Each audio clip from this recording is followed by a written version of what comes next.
Assalamualaikum warahmatullahi wabarakatuh. Alhamdulillah rabbil alamin. Segala puji bagi Allah, Tuhan semesta alam. Selawat serta salam marilah kita curahkan kepada baginda besar Muhammad SAW. Semoga kita sebagai umatnya selalu setia mengikuti tuntunannya hingga yaumil kiamah. Amin ya rabbal alamin. Anak-anakku sekalian, kemarin Bapak memberikan materi kepada kalian tentang surat At-Tin. Ini di pelajaran kelas 5 SD. Tentang surat At-Tin, dan Bapak sudah berikan pada kalian semua dan kalian semua sudah mengerjakannya. Kali ini Bapak menjelaskan materi kedua, langsung Bapak jelaskan kepada kalian, yaitu tentang mengenal Allah melalui Al-Asma'ul Husna, dan juga kita mengenal nama-nama kitab-kitabnya Allah yang Allah turunkan ke muka bumi ini. Pertama, sebelum kita memulai pelajaran ini, marilah kita berdoa terlebih dahulu. Bismillahirrahmanirrahim. Allahumma sholli ala Sayyidina Muhammad wa ala ali Sayyidina Muhammad. Allahumma zidna ilman warzuqna fahman. Rabbana atina fid dunya hasanah wa fil akhirati hasanah wa qina azabannar. Walhamdulillahirabbil alamin. Mari kita mulai pelajaran selanjutnya, yaitu pelajaran kedua, yaitu tentang mengenal Allah melalui Al-Asma'ul Husna. Sudah tahun lalu kita pelajari di kelas 4 tentang Al-Asma'ul Husna, yaitu nama-nama Allah yang baik. Dan kita mengenal Allah dengan nama-namanya yang Allah turunkan di dalam Al-Quran. Itu terdapat 99 nama. Karena di sini pelajaran untuk kelas 5 SD, di sini hanya dicantumkan kepada 4 di antara 99 nama tersebut. Yaitu yang pertama Al-Mumit, yang kedua Al-Hayyu, yang ketiga Al-Qayyum, yang keempat Al-Ahad.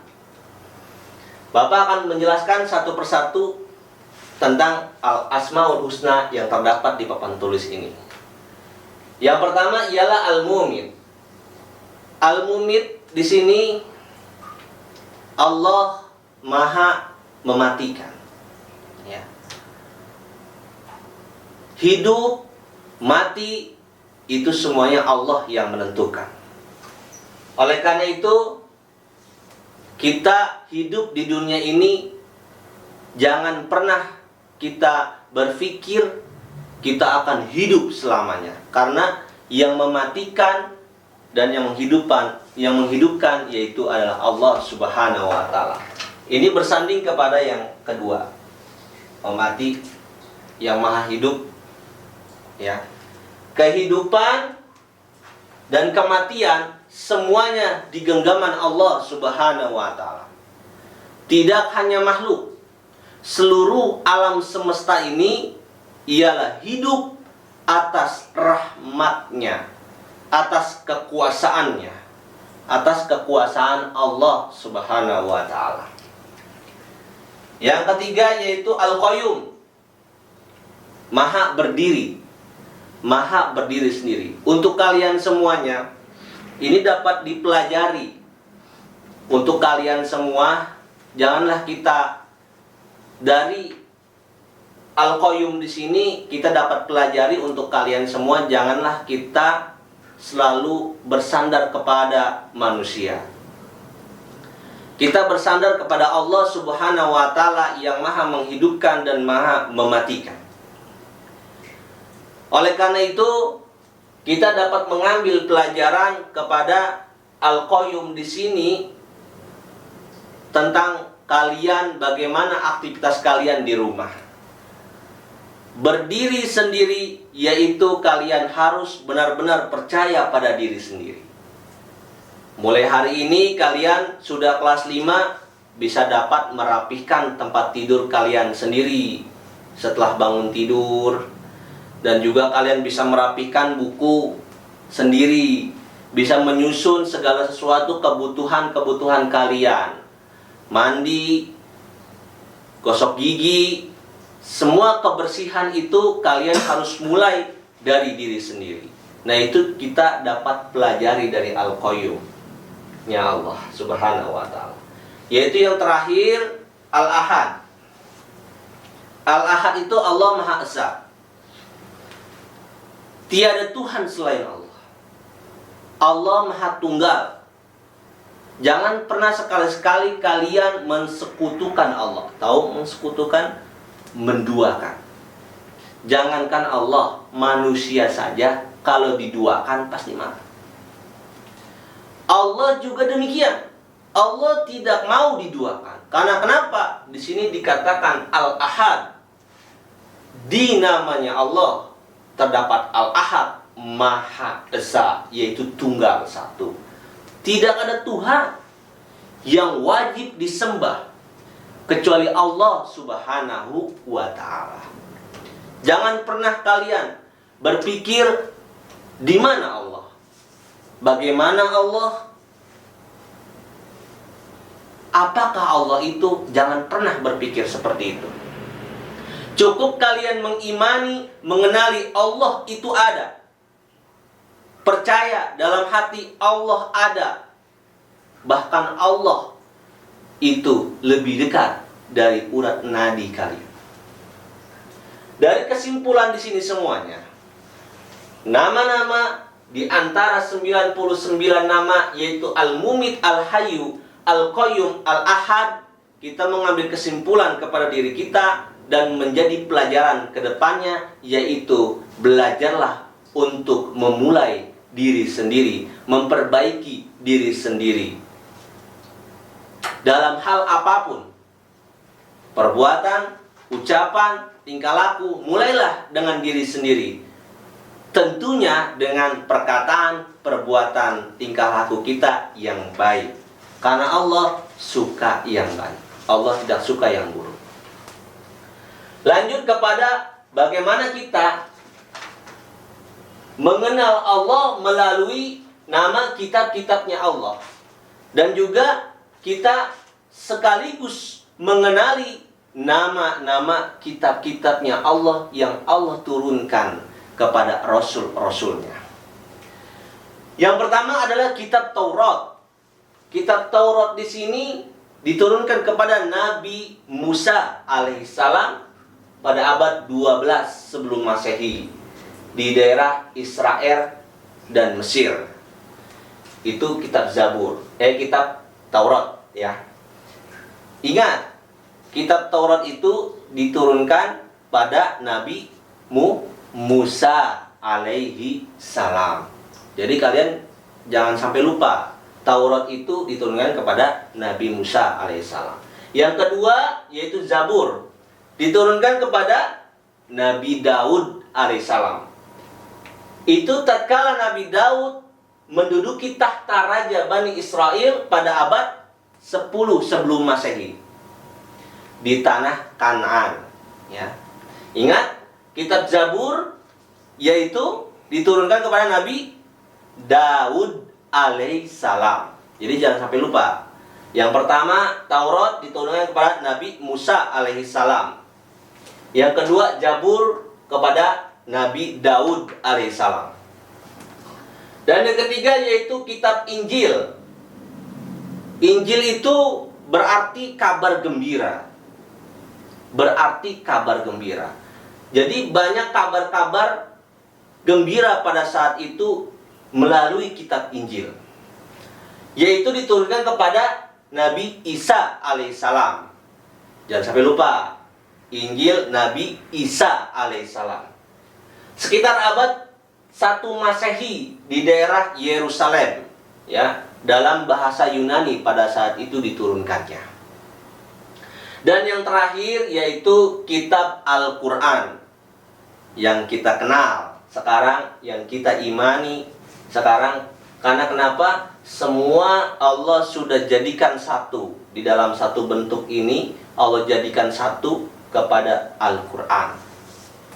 Semua sudah dibukukan yang baik dan yang buruk, setiap pembahasan yang di dalam kitab Taurat, Zabur, Injil sudah Allah satukan di dalam Al-Quran, yaitu diturunkan kepada baginda besar Nabi Muhammad Sallallahu Alaihi Wasallam.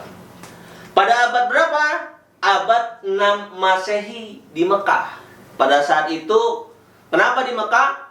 Pada saat itu Nabi Muhammad sedang, ya kalau dibilang betapa, kalau kata orang mah betapa, bersemedi di Gua Hira, sedang berdiam di Gua Hira. Allah turunkan surah yang pertama ialah Al-Alaq, yaitu Iqra bismi rabbikal ladzi khalaq, khalaqal insana min 'alaq, Iqra wa rabbukal akram. Nah, di Al-Quran di sini semua tercakup segalanya. Oleh karena itu, segala perbaikan, segala kebaikan, segala keburukan, segala alam, seluruh alam semesta ini diatur semua dalam satu kitab, yaitu Al-Quran, Al-Quranul Karim. Oleh karena itu, makanya dinamakan rahmatan lil alamin. Al-Quran ini sebagai wahyu yang diwahyukan kepada baginda Muhammad SAW, itu rahmatan lil alamin. Apa? Itu sebagai bentuk seluruh kasih sayangnya Allah kepada alam semesta ini. Jadi kita sebagai umat baginda Muhammad SAW harus benar-benar mengimani Al-Quran. Tidak hanya sekedar mengimani, kita juga bisa mempelajari, memahami, bahkan mendalami. Jangan hanya sekedar baca, akan tetapi kita juga perlu untuk benar-benar bisa memahami isi kandungannya. Al-Quran terdiri pada 114 surat. Nah, di dalam 114 surat ini ada lagi terdapat 30 juz. 30 juz. Dan di dalam 30 juz terdapat 6.236 ayat. Ingat ini, jangan sampai lupa. Al-Quran diwahyukan selama 22 tahun, 2 bulan, 22 hari. Nah, ini selama 22 tahun, 2 bulan, 22 hari. Nah, oleh karena itu Al-Quran harus kita benar-benar mengimani dan mengikuti segala apapun yang diberikan oleh Al-Quran. Karena itu wahyu dari Allah kepada baginda Muhammad SAW. Jadi kita harus bisa memahami bagaimana ini kitab-kitab Allah yang Allah turunkan, dan lebih terdalam lagi kita memahami kitab Al-Quran. Karena sekarang ini kita sebagai umat Islam, anak-anakku, harus benar-benar kita mempelajari, memahami Al-Quran yang sebenar-benarnya kita mempelajarinya. Jangan sembarangan mempelajari, jangan asal mempelajari. Benar-benar kita dalam mempelajari Al-Quran, ya. Ingat sekali lagi, Zabur kepada Nabi Daud alaihissalam, kitab Injil kepada Nabi Isa. Kelewatan nih. Yang pertama Taurat, Nabi Musa alaihissalam, ya. Zabur, Nabi Daud alaihissalam. Ketiga Injil, Nabi Isa alaihissalam. Keempat yaitu Al-Quran kepada Nabi Muhammad Sallallahu Alaihi Wasallam. Cukup sekian pembahasan hari ini. Mudah-mudahan bermanfaat untuk kalian semua. Cukup kalian untuk memahaminya, memahami tentang mengenal Allah dan kitab-kitab Allah, mengenal Allah melalui Al-Asmaul Husna, dan mengenal kitab-kitabnya Allah yaitu terdapat 4 kitab yang tadi kita sudah bahas. Mudah-mudahan anak-anakku semuanya bisa memahami semua. Wallahul muwaffiq ila aqwamit thoriq. Assalamualaikum warahmatullahi wabarakatuh.